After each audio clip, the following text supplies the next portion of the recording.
Baiklah, di sini saya akan menjelaskan materi tentang blended learning atau pembelajaran campuran. Nah, blended learning ini merupakan metode pembelajaran yang mengkombinasikan dua strategi utama. Yang pertama, tatap muka, pembelajaran tradisional dalam kelas. Yang kedua, pembelajaran online, yang dimana pemanfaatan teknologi digital dan internet secara mandiri. Nah, bukan sekedar menggunakan laptop di kelas, tapi menciptakan pengalaman belajar yang terintegrasi dan saling melengkapi. Kenapa sih blended learning itu penting? Nah, blended learning ini penting karena yang pertama, fleksibilitas. Siswa dapat belajar kapan saja dan di mana saja. Yang kedua, personalisasi, menyesuaikan dengan kecepatan belajar masing-masing individu. Yang ketiga, efisiensi waktu, mengurangi durasi pertemuan fisik untuk penyampaian materi teoretis. Yang keempat, keterampilan digital, membiasakan siswa dan pengajaran dengan teknologi terkini. Cara penerapan di kelas. Ada beberapa cara yang bisa kita pilih. Yang pertama, kelas terbalik, yang dimana siswa menonton video penjelasan di rumah, lalu di kelas tinggal mengerjakan tugas dan bertanya yang sulit. Yang kedua, perputaran. Nah, dalam satu kelas, siswa dibagi menjadi kelompok, ada yang belajar dengan guru, dan ada yang belajar lewat komputer secara bergantian. Yang ketiga, modal fleksibilitas. Siswa belajar secara mandiri lewat aplikasi, guru hadir untuk membantu secara individu jika ada yang dibingungkan oleh siswanya.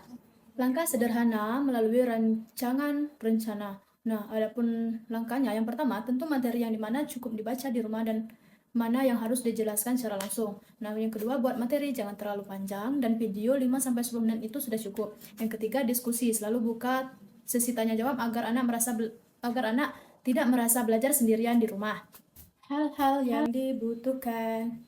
Nah, dalam pembelajaran blended learning atau pembelajaran campuran ini, adapun yang kita butuhkan itu yang pertama, aplikasi pendukung, yang dimana tempat mengunggah materi, contohnya seperti Google Classroom atau aplikasi sekolah lainnya. Nah, yang kedua, materi yang menarik. Guru menyiapkan video singkat, gambar, atau kuis yang seru.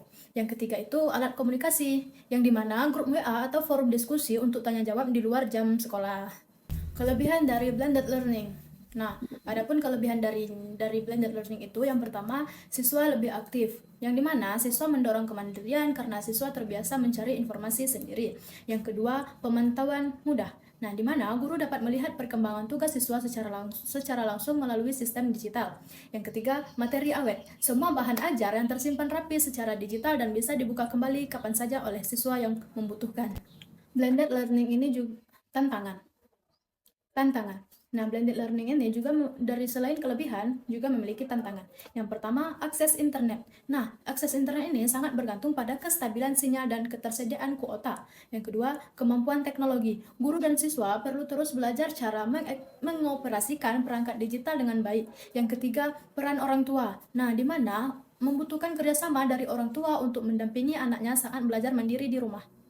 Dari metode pembelajaran campuran atau blended learning yang telah saya jelaskan tadi, nah dapat disimpulkan bahwasanya model ini merupakan solusi cerdas yang menghubungkan kehangatan interaksi tatap muka di kelas dengan kemudahan teknologi digital. Nah, sehingga menciptakan proses belajar yang lebih fleksibel dan mandiri. Metode ini tidak bertujuan menggantikan peran guru, nah melainkan memperkuatnya dengan memberikan kebebasan bagi siswa untuk mendalami materi sesuai kecepatan belajar mereka masing-masing.